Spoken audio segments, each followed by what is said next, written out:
C'est le circuit électronique qui est relativement petit.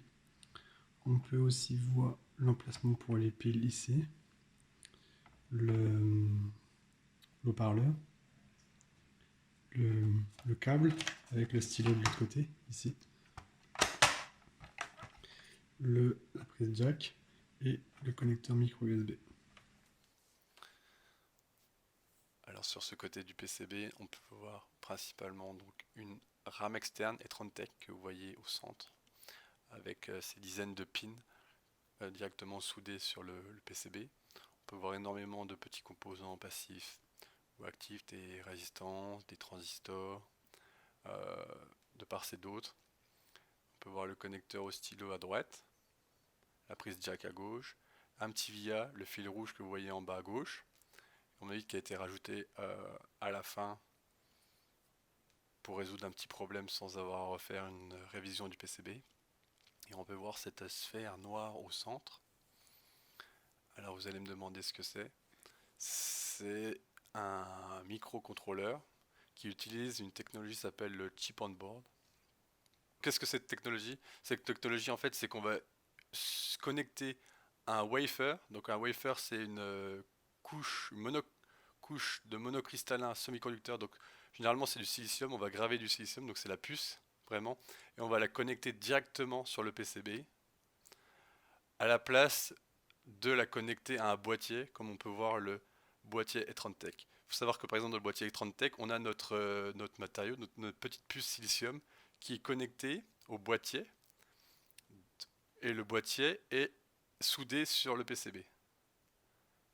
Et dans le cas du chip on board, on va directement connecter par exemple ce circuit en silicium directement sur le PCB. Et on va recouvrir ceci d'une goutte d'époxy pour le protéger. Donc c'est la partie noire que vous voyez. Donc ça permet de gagner déjà de l'argent parce qu'on n'a pas un boîtier à faire. Et en plus, vu qu'on évite les intermédiaires, donc le fait de souder sur le boîtier qui est lui-même soudé sur le PCB, on évite des perturbations et des erreurs qu'on pourrait commettre. Voilà. Sur ce côté du PCB, qu'est-ce qu'on peut voir? Alors on peut voir premièrement une flash externe, le gros boîtier noir que vous voyez au milieu un peu à droite. Accolé il y a 3 boutons, donc les boutons plus, le bouton moins et le bouton power. Tout à droite la prise jack. On peut voir aussi également en bas au milieu le quartz du microcontrôleur qui est le chip on board de l'autre côté. On peut voir à côté le port micro USB et le condo à sa gauche. Et on peut voir également, vous voyez tous les petits cercles, ce sont des points de test pour le debug et pour la production. Voilà. Première face du PCB du stylo. Alors ce qu'on peut remarquer c'est la LED infrarouge en haut à droite, ainsi que le cercle au milieu percé qui est connecté, voici la photo, à un espèce d'interrupteur qui va s'activer quand on va appuyer avec la mine du stylo. Voilà, pas grand chose d'autre à part il y a multiples résistances et des capas. Alors sur ce côté du PCB du stylo, on peut voir le module optique en haut à droite, la LED infrarouge qui est en dessous. Le boîtier noir au milieu, je ne sais pas exactement ce que c'est, je ne peux pas vous dire de bêtises. Et vous voyez, il y a l'inscription Leapfrog en bas. C'était le nom de la compagnie qui a inventé le Magibook, donc c'est une compagnie américaine, avant que celle-ci soit rachetée par VTech, qui est une compagnie hongkongaise. Et on voit la date de production, de 2007. Voilà. Donc nous voici en présence de la datasheet de la RAM externe Etron-Tech.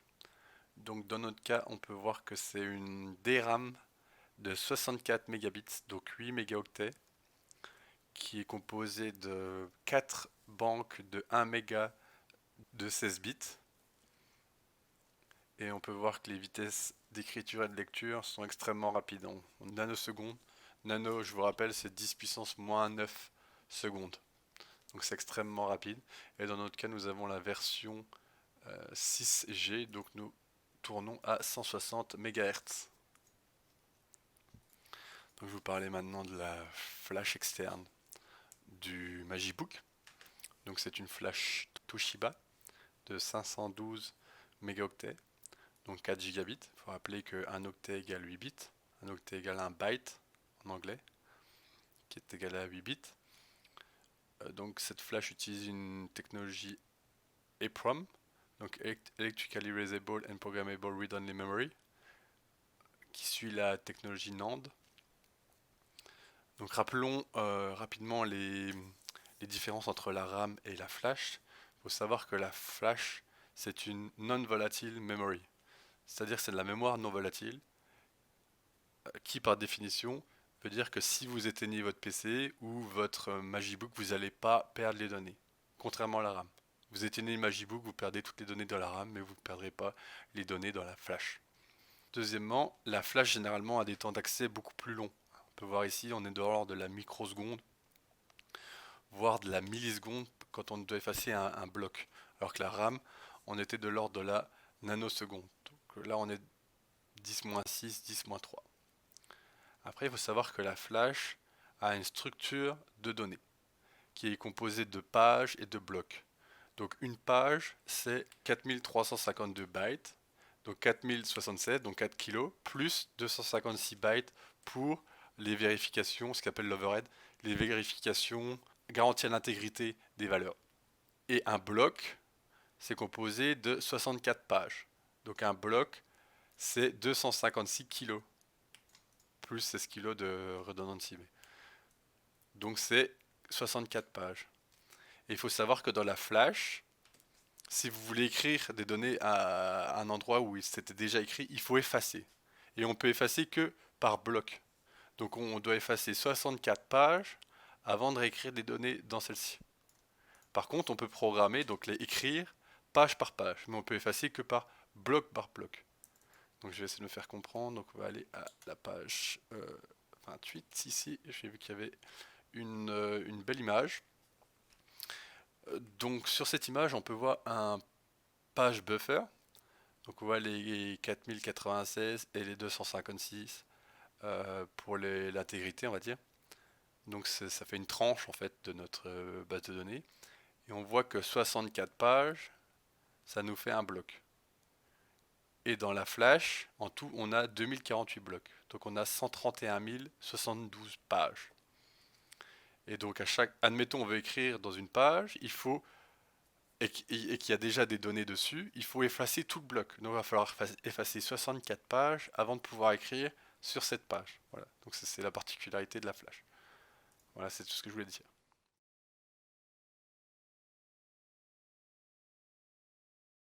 Donc maintenant on va tranquillement analyser les signaux. Donc pour rappel, j'ai soudé euh, des fils sur les 7 fils entre la carte principale et le stylo. Et du coup, j'ai tout mis ça dans le soleil, comme ça on va pouvoir tout monitorer. Donc on va commencer l'analyse. Donc je vais start. Je vais allumer.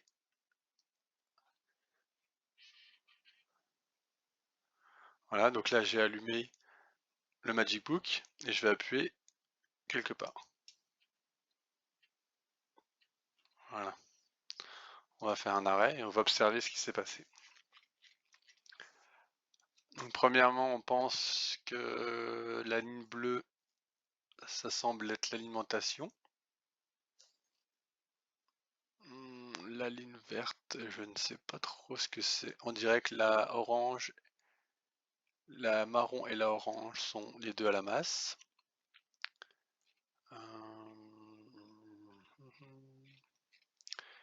Il semble que la jaune soit un signal d'horloge. On pourrait penser que c'est un signal d'horloge. Ensuite, on peut voir des communications sur le D1 et D2.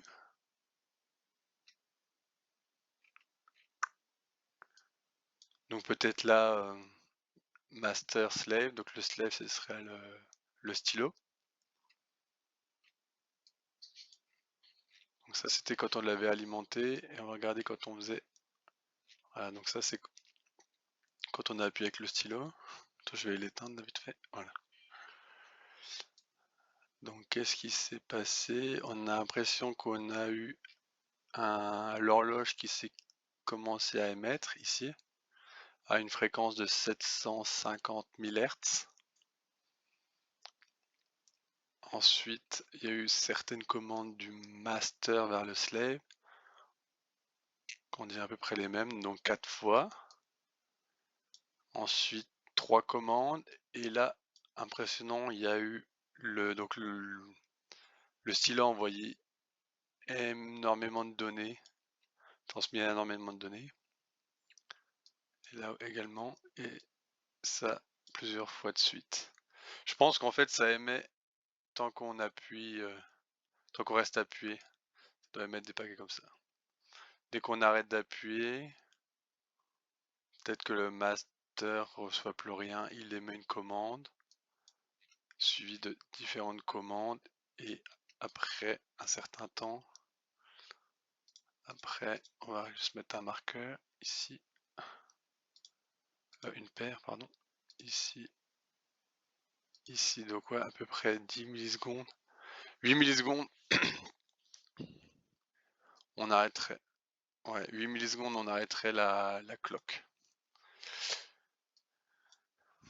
Donc ce que je me suis dit au début, c'est quand j'ai vu qu'il y avait deux pins de données et une pin de clock, j'ai tout de suite pensé à un protocole SPI. Malheureusement, je me suis rendu compte que c'était pas le cas. Parce qu'on voyait les fronts, ça n'allait pas trop avec les réponses qu'on voyait ici. Par exemple, ici c'est au milieu, ça colle pas trop quoi. Vous voyez, c'est pas exactement sur les fronts. Donc après, je me suis dit, donc il nous resterait que 2 pins de données. Là, je me suis dit, ça pourrait être un UART. Donc j'ai regardé le plus petit élément possible. On voit ici, ce serait de 2,1 microsecondes. Et après, on va sur Internet et on tape baud rate frequency là, ou période sur Internet et ça nous donne le baud rate. Donc pour 2,17 microsecondes, on aurait 460 800 en baud rate. Donc on va pouvoir essayer ça. Donc je vais me mettre, ouais, vous voyez, ça marche directement. Donc là, j'ai mis 460 800. Et ici, on peut voir nos données décryptées. Vous voyez, ça marche bien. On va faire la même chose pour le channel 2. On va pas mettre en terminal, voilà, comme ceci.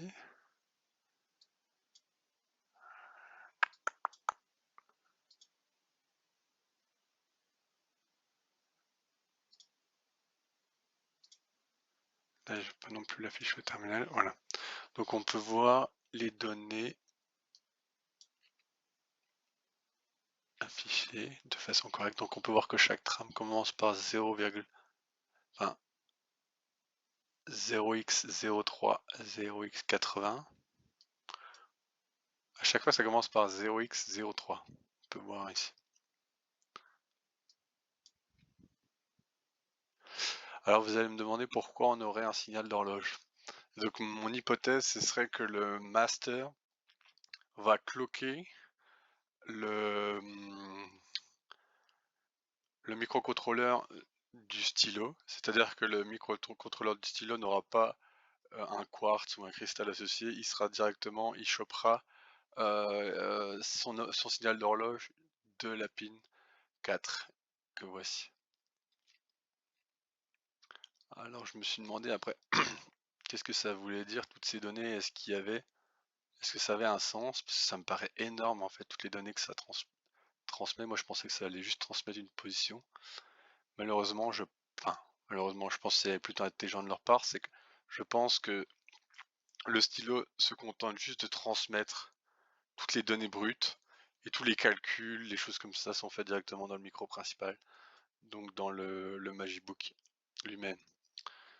Donc j'ai fait juste un petit parseur pour avoir une meilleure idée.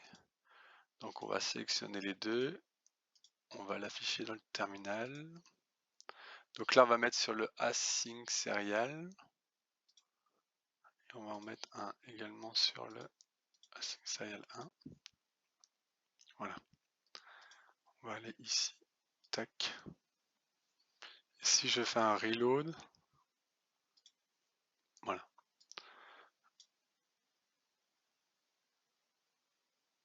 Donc celui-là c'était sur le async, voilà.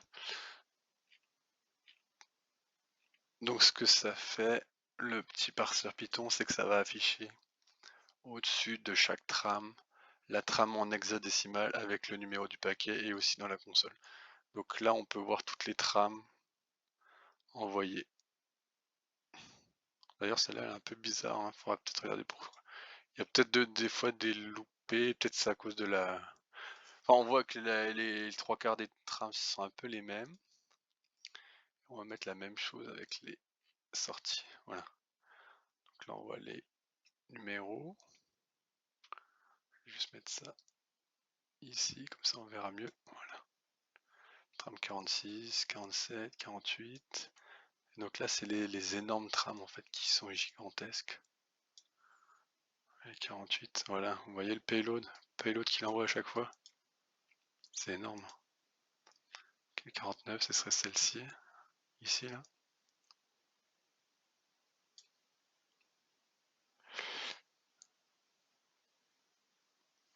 Ce qu'on peut essayer de faire, c'est de comparer.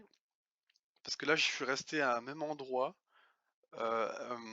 J'ai appuyé à un même endroit en fait sur la zone jaune de l'éléphant. Et donc ce qui serait intéressant de faire, ce serait de comparer deux valeurs. On voit que le stylo envoie, tant qu'on reste appuyé, il continue d'envoyer des paquets comme ça. On les voit tous ici. Ce serait de comparer deux valeurs pour voir s'il y a des éléments en commun. Mais l'hypothèse que le stylo envoie juste les données brutes, ça devrait pas mal changer parce que c'est très volatile. On va quand même regarder.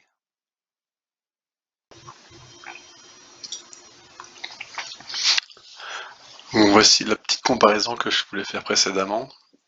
Donc on peut voir, j'ai donc mis deux trames dans chaque fichier, texte 2 et texte 1. Donc dans le texte 2, il y aura les trames 52-53 et dans le texte 1, 48-49. Et j'ai utilisé un outil de comparaison qui s'appelle Beyond Compare, mais vous pouvez utiliser n'importe quoi, hein, même Git ou n'importe quoi. Et ce qu'il va faire cet outil, c'est qu'il va comparer de façon caractère par caractère, il va mettre en rouge les différences. Donc là, on va parcourir les trames. Vous voyez que c'est complètement différent. Il y a quelques données qui sont pareilles, mais c'est de façon plutôt aléatoire.